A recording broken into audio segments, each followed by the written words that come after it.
Amin. Sebab aku yakin bahwa penderitaan zaman sekarang ini tidak dapat dibandingkan dengan kemuliaan yang akan dinyatakan kepada kita. Haleluya, kita berdoa. Ya Tuhan Allah pencipta yang maha kuasa, berikanlah kepada kami iman yang hidup dan menghasilkan buah-buah yang nyata dalam perkataan dan perbuatan kami. Perbaruilah kami senantiasa sebagai ciptaan-Mu yang baru di dalam Yesus Kristus, agar kehadiran dan kehidupan kami menjadi berkat bagi seisi dunia ini. Ingatkanlah kami juga akan tanggung jawab kami terhadap ciptaan-Mu, agar kami tidak bertindak sewenang-wenang menghabiskan sumber-sumber alam yang Engkau anugerahkan kepada kami untuk dikelola dengan penuh tanggung jawab. Ingatkanlah kami juga akan tanggung jawab kami kepada anak cucu kami yang akan mengalami dampak dan akibat tindakan kami terhadap alam ciptaan-Mu. Sebab Engkau telah menebus seisi dunia ini di dalam kematian dan kebangkitan anak-Mu, Yesus Kristus, Tuhan dan Penyelamat kami. Amin. Firman Tuhan, berita sukacita atau evangelium di minggu ke-19 setelah Trinitas, tertulis dari Ayub pasal 42 ayat 7 sampai dengan ayat 17. Beginilah bunyinya. Setelah Tuhan mengucapkan firman itu kepada Ayub, maka firman Tuhan kepada Elifas, orang Teman, murkaku menyala terhadap engkau dan terhadap kedua sahabatmu, karena kamu tidak berkata benar tentang aku seperti hambaku Ayub. Oleh sebab itu, ambillah 7 ekor lembu jantan dan 7 ekor domba jantan, dan pergilah kepada hambaku Ayub, lalu persembahkanlah semuanya itu sebagai korban bakaran untuk dirimu. Dan baiklah hambaku Ayub meminta doa untuk kamu, karena hanya permintaannya lah yang akan kuterima, supaya aku tidak melakukan aniaya terhadap kamu, sebab kamu tidak berkata benar tentang aku seperti hambaku Ayub. Maka pergilah Elifas orang Teman, Bildad orang Suah, dan Zophar orang Naama. Lalu mereka melakukan seperti apa yang difirmankan Tuhan kepada mereka, dan Tuhan menerima permintaan Ayub.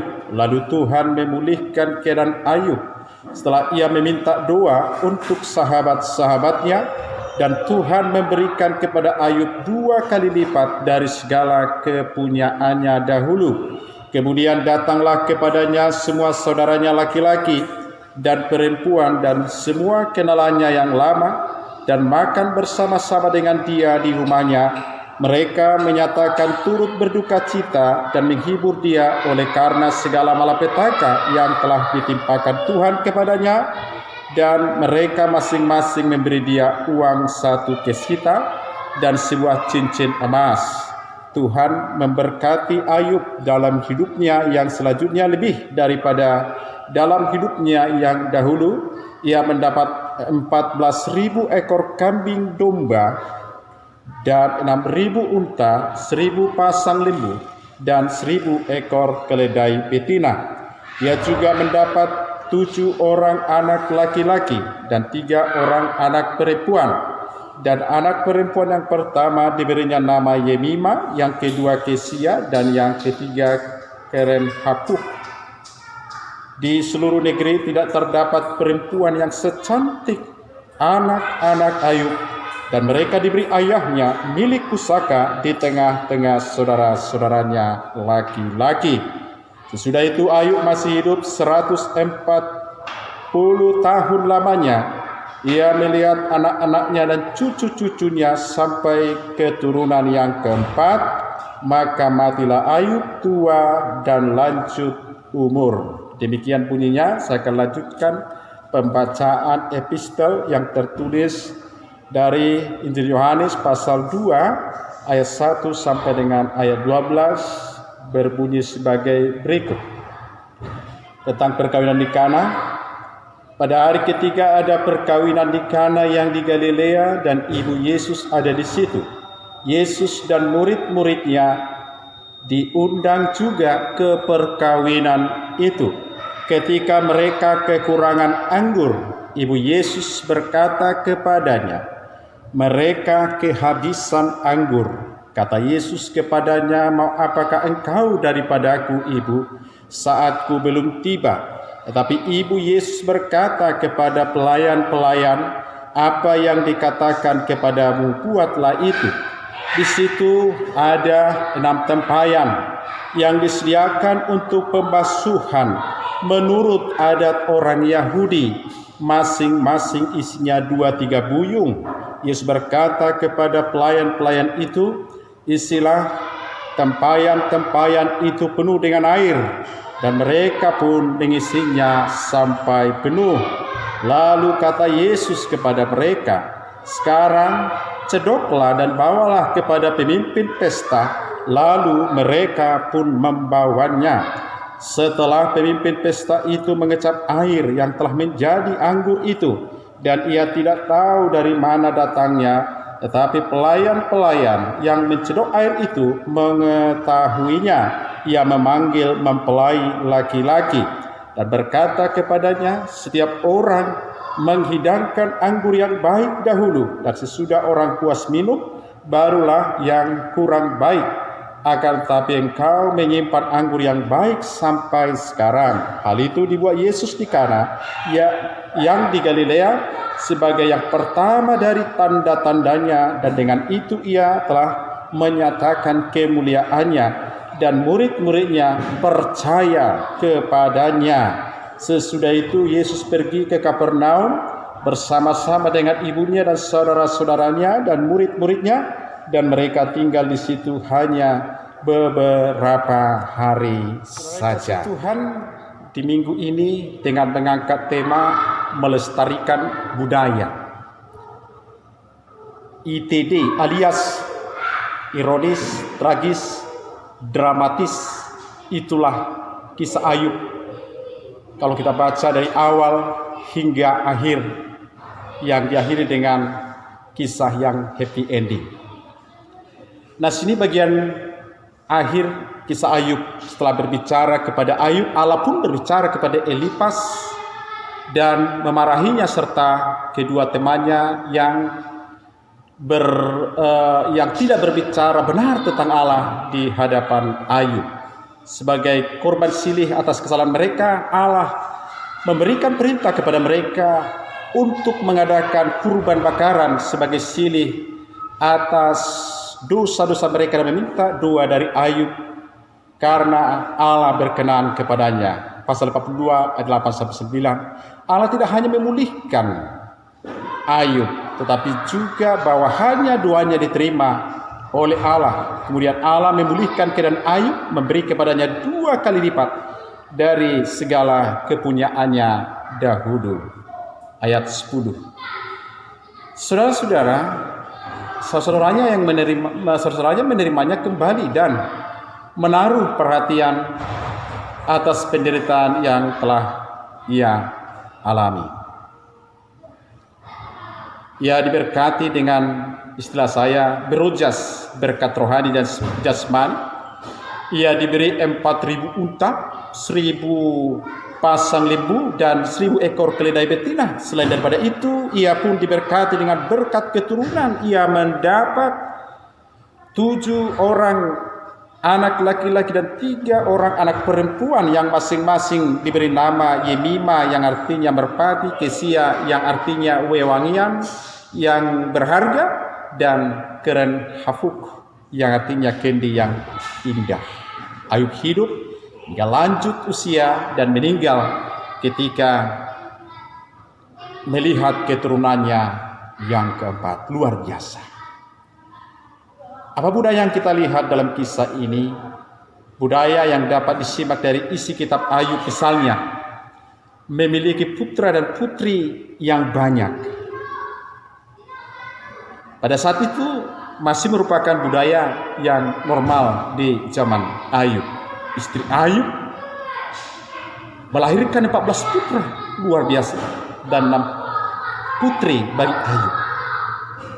7 putra dan 3 putri Ayub meninggal semasa pencobaan itu, dan 7 putra dan 3 putri lahir di pasca pencobaan tersebut, dan 10 putra putri terakhir ini hidup hingga Ayub punya cucu dari mereka. Istri Ayub sungguh seorang perempuan yang sangat subur dan tangguh. Ayub, seperti kebanyakan orang di kampungnya di zamannya, adalah salah satu dari peternak yang kaya raya, sangat banyak budak, sehingga terhitung orang yang terkaya di kotanya. Apa budaya yang kita dapat di sini? Kenapa dia kaya raya? Itu karena dia memiliki budaya rajin dan cekatan, mengurus ternak berkembang di zamannya. Yang berikutnya ada budaya pesta muda-mudi yang berkembang di zaman Ayub. Itu bukan pesta di kafe-kafe seperti sekarang ini, melainkan di rumah orang tua. Putra-putri Ayub sering mengadakan pesta-pesta. Pesta seperti itu merupakan kesempatan bersukacita dengan orang lain dan untuk berbagi dengan orang lain. Para pemuda-pemudi berkumpul, memainkan musik, menari, bersukaria, dan meminum penghangat badan, tapi tidak sampai mabuk-mabukan. Pesta itu bukan pesta hura-hura, bukan pesta miras, minuman keras, dan bukan pesta menghamburkan kekayaan yang dimiliki orang tuanya. Pesta itu merupakan pesta keakraban dan pesta mensyukuri anugerah Tuhan yang memberikan kemakmuran ekonomi yang diberikan Tuhan kepada orang tua para muda-mudi tersebut. Mereka dan orang tua mereka tidak hanyut oleh berlimpahnya kekayaan sehingga melupakan Tuhan, bukan. Melainkan para orang tua seperti Ayub mengingat dan membesarkan Tuhan. Orang tua memberikan kepada Tuhan korban bakaran penghapus dosa, seraya memohon kepada Tuhan agar Tuhan mengampuni dosa yang mungkin terlanjur dilakukan oleh anak-anak muda tersebut. Sungguh inilah merupakan budaya kemakmuran yang diisi penuh dengan praktek-praktek keagamaan dan kesalehan yang menyenangkan hati Tuhan. Saudara yang kasih Tuhan, selain sosialita hidup bersama dalam kebahagiaan, juga ada budaya sosialita dalam penderitaan. Ini luar biasa. Hal ini tampak dari kunjungan teman-teman menjenguk Ayub yang sedang sangat menderita. Sudah menjadi budaya mereka kompak dalam suka dan juga dalam duka. Dari adanya dialog atau sharing, saling berbagi wawasan iman dalam memahami pengalaman hidup antara Ayub dan teman-temannya, dapat disimak bahwa budaya saling mengutarakan pendapat tentang iman kepercayaan kepada Tuhan di kalangan umat beragama dapat terjadi dengan penuh damai, walaupun saling mengkritisi tentunya. Bahkan sharing wawasan iman itu diakhiri dengan saling mengampuni sewaktu ternyata ada kesalahan yang satu terhadap yang lainnya, dan bisa melakukan pemberian persembahan kepada Tuhan dan saling mendoakan. Ayub mendoakan teman-temannya yang dinyatakan Tuhan sebagai bersalah sehingga dosa mereka diampuni. Setelah saling memaklumi antara Ayub dan teman-temannya, dan setelah Ayub berdoa syafaat bagi teman-temannya, Ayub kembali dipulihkan. Di sini Ayub membalas budaya kekerasan tanpa kekerasan. Saudara, tetapi di samping adanya budaya positif itu, dari kitab Ayub juga dapat diketahui adanya kelompok-kelompok orang atau bangsa yang suka merampok dan menyusahi adanya kelompok orang lain. Ayub menjadi salah satu korban kebiadaban kelompok rampok seperti itu. Secara khusus disebut orang Seba dalam pasal 1 ayat 15 dan orang Kasdim dalam pasal 1 ayat 17 kita bisa baca. Perampokan dan perampasan harta itu berhasil bukan karena penduduk kampung Ayub tidak kompak, tapi karena gerombolan yang datang menyerbu lebih banyak dan lebih kuat. Sudah kita lihat ada budaya menggalang kekuatan di kalangan para peternak, biasa terjadi di Timur Tengah pada saat itu. Saudara yang kasih Tuhan, setelah pemulihan keadaan Ayub yang diberitakan dalam perikop khotbah ini, suasana budaya sebelum Ayub tertimpa malapetaka kembali lagi pulih. Ada pendamaian antara Ayub dengan teman-temannya yang sempat menggoda Ayub agar oleng imannya kepada Tuhan. Bahkan bisa kita lihat di sini bahwa istrinya menggoda agar Ayub mengutuki Tuhan yang dianggap tidak adil karena membuat orang saleh menderita tidak kepalang. Tetapi semua perbedaan keyakinan dan perbedaan pendapat itu diselesaikan dengan ketundukan mereka semua, yang diantara mereka yang berbeda pendapat kepada kehendak dan pengaturan Tuhan. Ibadah penyampaian korban bakaran kembali diadakan. Yang berbeda pendapat kembali bisa beribadah bersama dan saling mendoakan, saling mensukseskan dalam pelaksanaan pemberian korban kepada Tuhan. Artinya budaya beribadah kembali berjalan baik di hadapan Tuhan, kembali semarak, kehidupan beragama menjadi lebih hangat lagi. Para tetangga, handai tolan, semua saudara baik laki-laki maupun perempuan, semua kenalan yang lama datang bersilaturahmi kepada Ayub. Pesta sukacita kembali diadakan demi memuliakan Tuhan. Mereka menunjukkan turut bersama Ayub dalam duka maupun dalam suka. Ada hadiah-hadiah berupa berupa uang, cincin emas dan lain sebagainya. Ayub memulai suatu budaya yang baru, yakni di saat itu putri mendapat harta warisan. Ayub memberikan milik budaya yang baru, pusaka yang baru kepada 3 putrinya yang cantik-cantik itu, yakni Makesia dan Keren Hafuk. Di tengah-tengah mereka, selain tentunya kepada putra-putranya, yang baru dibuat Ayub adalah bahwa seorang ayah yang masih hidup secara sadar membagikan hartanya sebagai warisan milik pusaka kepada putra dan putrinya. Ayub tidak melakukan diskriminasi di antara putra dan putrinya. Budaya itu harus berlanjut hingga kini, hingga di zaman kekinian saat ini. Saudara, hidup ini adalah perjuangan untuk menjalankan hidup yang benar, berjuang mengalahkan penderitaan atau mempertahankan kalau tidak bisa menambah kemakmuran kalau tidak bisa menambah kemakmuran bersama. Hidup ini adalah kesempatan menunjukkan kualitas kemanusiaan, keimanan, dan prestasi atau karya. Umur yang diberikan Tuhan adalah kesempatan untuk berkarya. Karya itu indah kalau bisa menjadi teladan bagi umat manusia sepanjang zaman. Itulah yang ditunjukkan oleh penulis kitab Ayub dalam diri Ayub. Hidupnya indah karena dia memang menang, mengalahkan penderitaan, dapat kembali pulih dan bertambah makmur 2 kali lipat dari sebelumnya.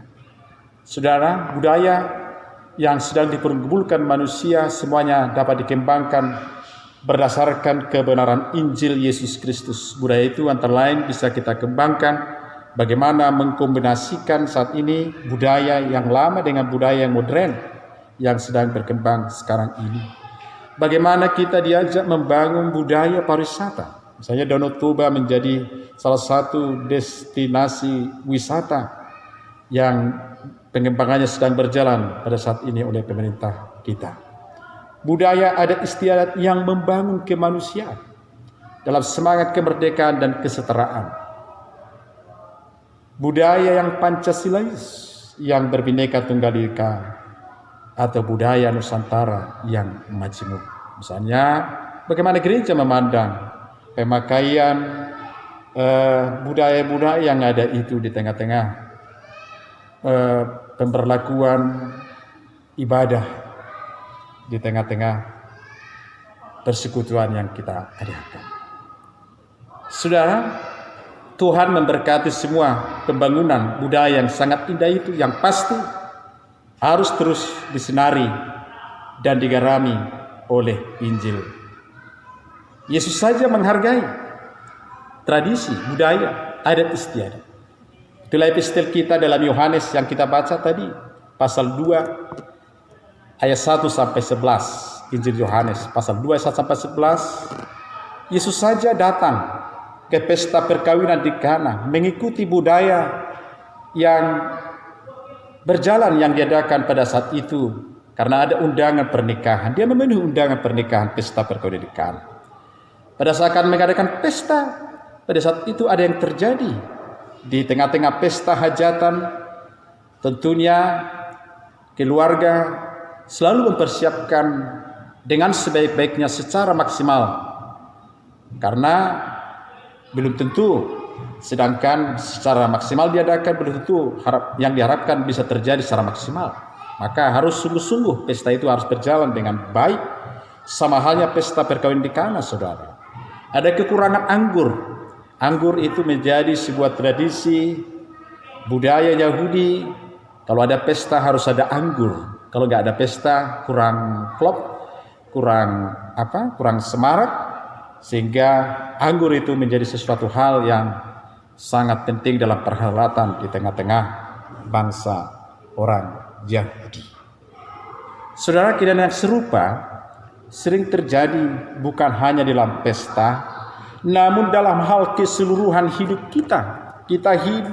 Kita bisa merancang kehidupan ini dengan sebaik-baiknya. Ada orang bekerja keras untuk mencapai hal-hal tertentu yang mereka anggap sebagai tanda keberhasilan hidup. Misalnya lewat prestasi, materi, pertemanan, dan lain sebagainya. Ada yang lain yang atas nama mencari kebahagiaan kemudian melakukan hal-hal yang sebenarnya merusak hidup mereka, seperti seks bebas, narkoba, dan kesenangan-kesenangan yang dengan cara mungkin mereka menganggap itu adalah baik, namun hal itu belum tentu membawa kebaikan dalam hidup mereka, bahkan sering membawa kesakitan dan penderitaan. Saudara yang kasih Tuhan, perkawinan di Kana memperlihatkan bagaimana memiliki hidup yang sejati itu. Kita perlu memulai hidup ini dengan mengundang Yesus. Tentu bukan sebagai tamu, saudara, tapi kita undang dia bahwa dia adalah pemilik kehidupan itu sendiri. Dan ketika ada masalah, kita pun perlu datang kepada dia yang dapat memberi solusi permasalahan yang kita hadapi. Dan ketika Yesus turun tangan, ada beberapa hal yang perlu kita pahami. Ingat, ketika Yesus turun tangan, maka yang pertama, Tuhan bisa memakai apapun juga sebagai alatnya. Dalam ayat 6, Yesus menggunakan tempayan yang biasanya digunakan untuk mencuci kaki dan tangan para tamu. Setelah mereka berjalan jauh, ini adalah air untuk mencuci dan bukan untuk diminum. Namun, ketika Yesus lewat, air cucian bisa menjadi anggur yang baik. Artinya, di dalam Yesus, kita mendapatkan definisi yang baru tentang hidup ini. Bisa dibayangkan perubahan nilai atau harga dari isi tempayan itu. Apa yang tidak terlalu berguna bisa diubahkan menjadi sesuatu yang sangat berguna ketika Yesus ada di situ. Yang kedua, ketika Yesus turun tangan, yang kedua dibutuhkan ketaatan akan cara Tuhan bekerja. Ketika Tuhan berkata-kata, pasti ada maksud dan kehendaknya yang perlu kita taati, seperti pelayan yang diperintahkan menaruh air ke dalam tempayan. Banyak orang yang meminta tolong kepada Tuhan dan sekaligus menentukan apa dan bagaimana yang harus ia kerjakan. Namun dalam kisah ini yang diminta Tuhan adalah kita meminta tolong kepadanya secara spesifik dan membiarkan Tuhan bekerja dalam waktu dan caranya.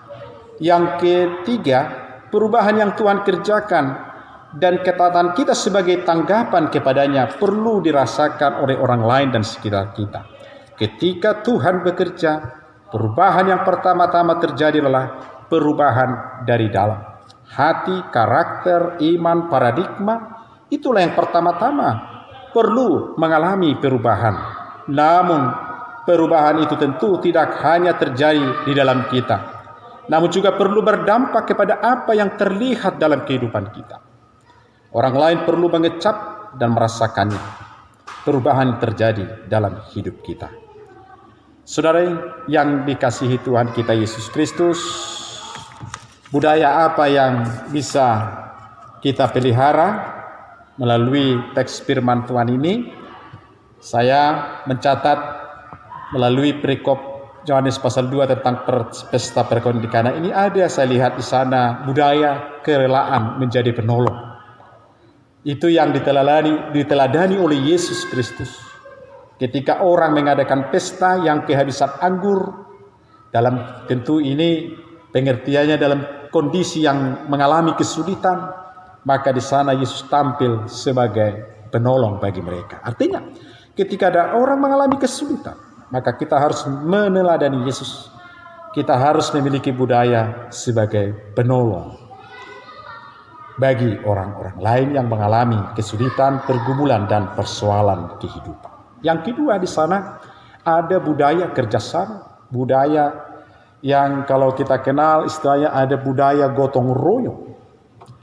Saudara, setiap kita diciptakan serupa dan segambar dengan Allah. Kalau Allah yang kita sembah rela melakukan segalanya untuk menyelamatkan dan menolong umat manusia, tidakkah kita juga harus melakukannya? Masalahnya, maukah kita taat melakukannya? Para pelayan pada pesta perkawinan di Kana telah mengerjakan bagiannya dengan sangat baik. Tak sepatah kata pun mereka membantah apa yang Yesus perintahkan.